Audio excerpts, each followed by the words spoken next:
This lecture is part of an online course on Lie groups and will be about Lie's theorem about solvable Lie algebras. So I'll just recall the definition of solvable. If we have a solvable group, this means we've got a group G0 which contains a group G1 which contains a group G2 and so on down to the identity, and each of these groups must be a normal subgroup of the one above it, and Gi over Gi plus 1 must be abelian. So the name solvable comes from Galois theory, where a Galois group is solvable if and only if you can solve it, the corresponding equation by radicals, at least in characteristic 0. And we define solvable Lie algebras in much the same way. So a Lie algebra is called solvable if we can write L equals L0 contained in L1 and so on all the way down to 0, where Li over Li plus 1 is abelian. Whoops. And of course Li is an ideal in Li minus 1. And Lie's theorem says that any finite dimensional representation of a solvable Lie algebra, by finite dimensional representation I guess I should have said complex representation, has an eigenvector. This means a non-zero vector v such that the Lie algebra L maps v into v. So L of v is equal to chi of L times v for some linear map chi going from L to the complex numbers. So here chi is the eigenvalue. You may think of an eigenvalue as being a complex number, but that's if you've just got one operator. If you've got a linear space of operators, we need an eigenvalue for each operator, so it's a linear map from L to the complex numbers. So what I'm going to do is I'm first going to give a few examples connected with Lie's theorem, and then I'll give the proof of it. So first of all, there's a similar theorem for connected solvable Lie groups. Any complex representation has an eigenvalue. It fails for disconnected groups. In fact, it fails even for finite groups. For example, we can just take G to be the group S3 of all permutations of a triangle, and this acts on R2 or C2 for that matter, and doesn't have any eigenvalues. So the connectedness condition is necessary. It also fails in characteristic greater than 0. So this is yet another example of things going wrong in characteristic P. So let's see an example of this. Well, we're going to reuse an example we had earlier. Let's take L to be spanned by 3 elements, 1, x, and d by dx, acting on the space generated by 1x, x squared up to x to the p minus 1. So, which is k of x over x to the p. So here with 1 and x mean multiplication by 1 or x, and d by dx is just differentiation in the obvious way. And now we notice that this is a nilpotent Lie algebra. In particular, it's solvable, and this is dimension equal to p, which is the characteristic. It's the characteristic p, and it has no eigenvectors. So the only eigenvector of multiplication by x is x to the p minus 1, or multiples of it, and the only eigenvectors of d by dx are multiples of 1, and you can see that these have nothing in common.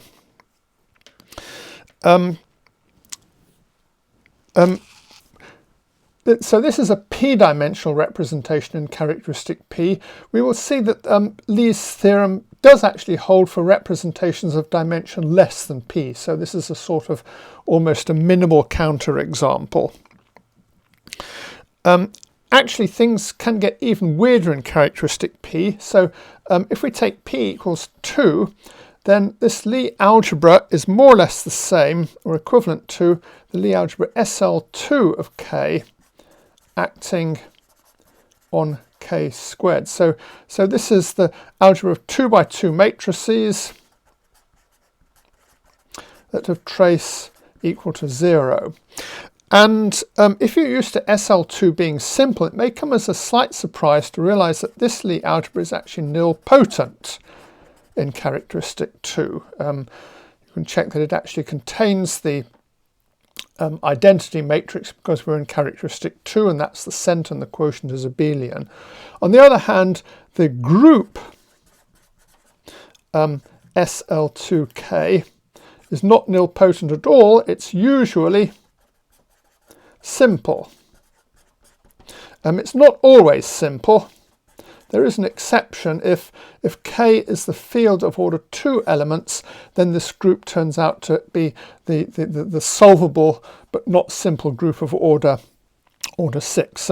So this example here also gives a weird example where the Lie group is simple and not nilpotent at all, but the Lie algebra is nilpotent and not simple. So yet again, the relation between Lie algebras and Lie groups goes sort of sideways in non-zero characteristic.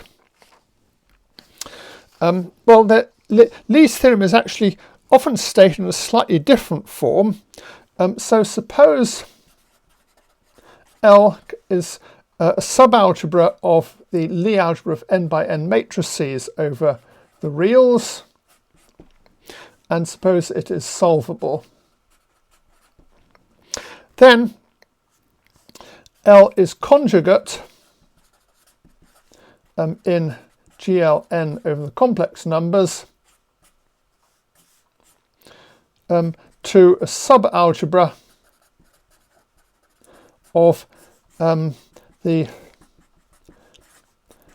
algebra of upper triangular matrices. And the reason for this is we can pick an eigenvalue, and sort of that gives us the bottom row here, and then we look at the quotient by the eigenspace, which has dimension 1 less than, then we just keep repeating this process of picking out eigenvectors of quotients, and we find everything in the Lie algebra is actually contained in this triangular algebra. On the other hand, this algebra is sort of rather obviously solvable. So we see that every solvable subalgebra of GLnC is conjugate to a subalgebra of this upper triangular solvable algebra. So there's a unique conjugacy class of maximal solvable subalgebras. There's a nice corollary of this, that if L is solvable, then the Lie bracket of L with itself is nilpotent. That's because if you take the derived subalgebra of this algebra here, it's just the set of strictly upper triangular matrices which is nilpotent. This is actually a little bit surprising if you're used to finite groups, because for finite groups, if you take a solvable group, for instance, if you take S4, this is solvable, and the analogue of taking the derived algebra of Lie algebra is just taking the derived subgroup generated by commutators. So the derived group of S4, the symmetric group, is A4, the alternating group of order 12, which is most definitely not nilpotent. For Lie algebras, solvable groups are actually really rather close related to nilpotent groups. You just take a nilpotent group and you add something abelian on top of it, and that gives you a general solvable Lie algebra. However, for finite groups, solvable groups can be vastly more complicated than finite nilpotent groups. There's also an analogue of Lie's theorem for algebraic groups I'll just mention. This is the Lie-Kolchin theorem. Suppose G is a solvable, connected, affine algebraic group. This essentially means it's a subalgebra of some GLN of K for some algebraically closed field. Then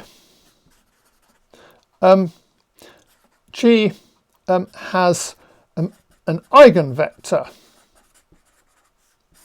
Here it's acting on K to the N. And you can state this alternatively in terms of projective varieties. This is more or less the same as saying that if G acts on a projective variety, then it automatically has a fixed point. And just as in Lie's theorem, you can show that G is isomorphic to a subgroup of a group of matrices that are upper triangular, and so on. One nice thing about the Lie-Kolchin theorem about algebraic groups is that this works for any characteristic. So you remember for Lie algebras, the theorem went wrong in positive characteristic, but if you do the corresponding thing for Lie groups, it just works fine in all characteristics. So what I'm going to do for the rest of this lecture is sketch the proof of Lie's theorem. And what we're going to do first is just go through the case when L is abelian. And the case when L is abelian is very easy. So suppose L is abelian and acts on some complex vector space, finite dimensional, and we want to show that it has an eigenvector. So this is a fairly standard result in linear algebra, but I'm going to sketch a proof that will generalize to general solvable Lie algebras. Since L is abelian, we can say L is sum of a one-dimensional algebra spanned by L plus M, where this is codimension equals 1. And now what we do is by induction we pick an eigenspace W of M. So W is the set of vectors such that MW is chi of M times W for some linear map chi from M to the complex numbers. So chi is of course the eigenvalue. And we're going to pick the full eigenspace with this property, and then we just notice that L acts on W. This is a key point. And why does L act on W? Well, it acts on W because L commutes with the whole of M. And now all we have to do is to pick an eigenvector of L on a W, and that will give us an eigenvector of the whole abelian Lie algebra on V. So now let's try and copy this for L solvable. Well, we can copy most of the proof. So what we're going to do now is the easy part of the proof, where we just copy the proof for abelian algebras, and there'll be one point in the proof where we sort of get stuck, and that's the hard part of the proof. So anyway, let's do the easy part. First of all, we can pick a codimension 1 ideal M of L, and this follows easily because L is solvable. and M is also solvable, of course, again because L is solvable. And then we can say L is generated by some element, little l, and this codimension 1 ideal. And we pick some eigenspace W of M. Just as before, we can do this by induction on something, probably the dimension. And so we have M times W is equal to chi of M times W, where chi is a linear map from M to the complex numbers, just as in the abelian case. Now, if L maps W to W, we can finish by picking an eigenvector of L on W. And it's this F, it's this point here that is the hard part. So in the case when the Lie algebra is abelian, it's very easy to check that L maps W to W, but we're not in the abelian case anymore, so this really takes more effort. Well, let's just say if Lm equals Ml on the space when restricted to W, then it's easy to check that L maps W to W.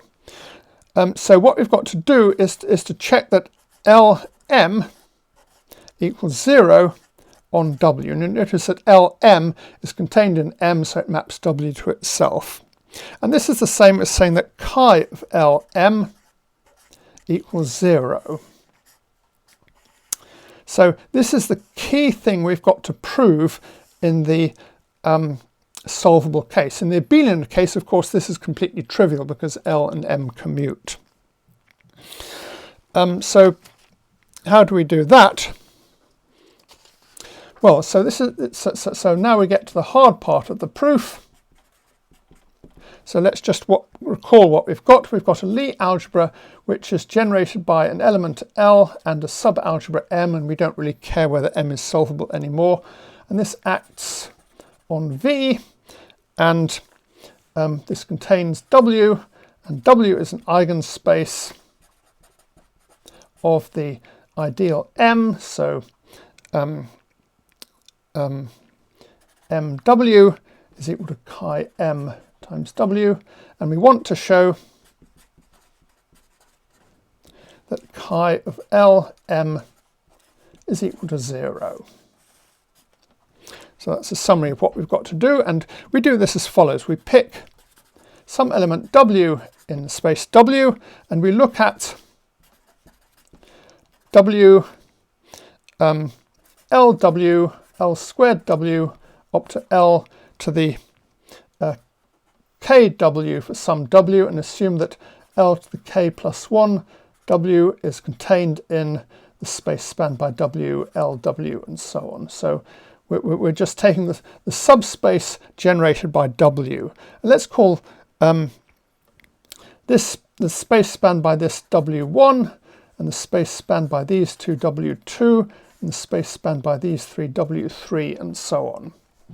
So we've got W1 contained in W2, contained in W3, and these are all contained in W.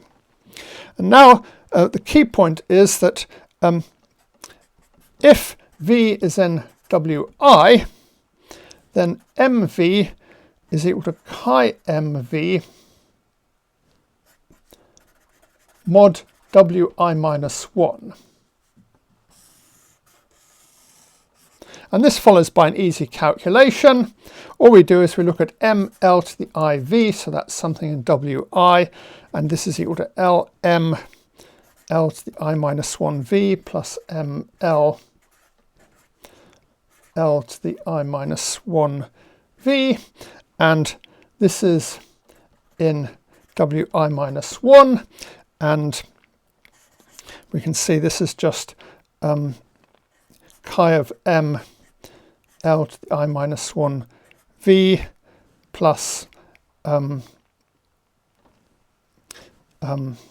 times that plus L times something in Wi minus 2. And if you put all these together, you see that mv is equal to chi of m times v plus something in a slightly smaller space W. So, on the space WK, M looks like the following matrix. We've just got chi of m's down the diagonal.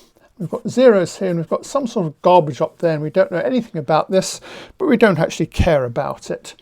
And this is a k by k matrix, where k is the dimension of the subspace generated by the action of L on W. So here we've got a matrix for M, and we've got rather limited information about it. We can at least look at the trace of M restricted to WK is equal to k times chi of M.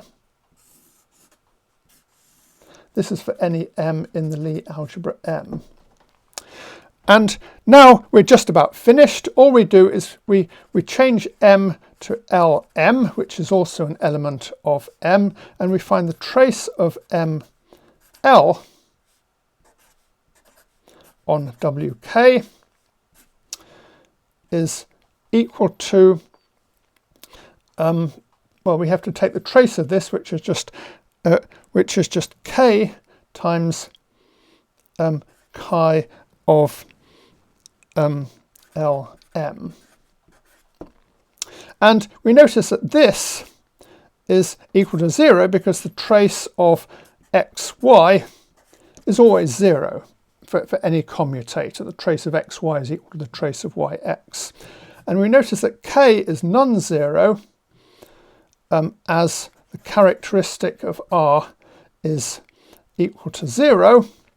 This is where the theorem fails if you work over a finite field, over a field of positive characteristic. This is the only point at which we use the characteristic 0 assumption. Well, if this is 0 and this is non-zero, this implies so that chi of Lm is equal to 0, which is what we wanted to prove to complete the proof of Lie's theorem.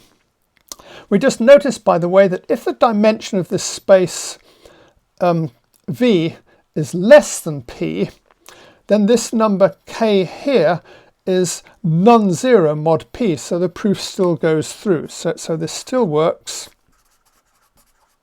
if the dimension of V is less than the characteristic P. Incidentally, this is a sort of special case of a general principle that if something is true in characteristic 0, then it's quite often true in characteristic P, provided P is sufficiently large. Here you see it's true provided P is greater than the dimension of the vector space V. Okay, that's enough about solvable things for the moment. Next lecture, or next couple of lectures, will probably be about integration over Lie groups.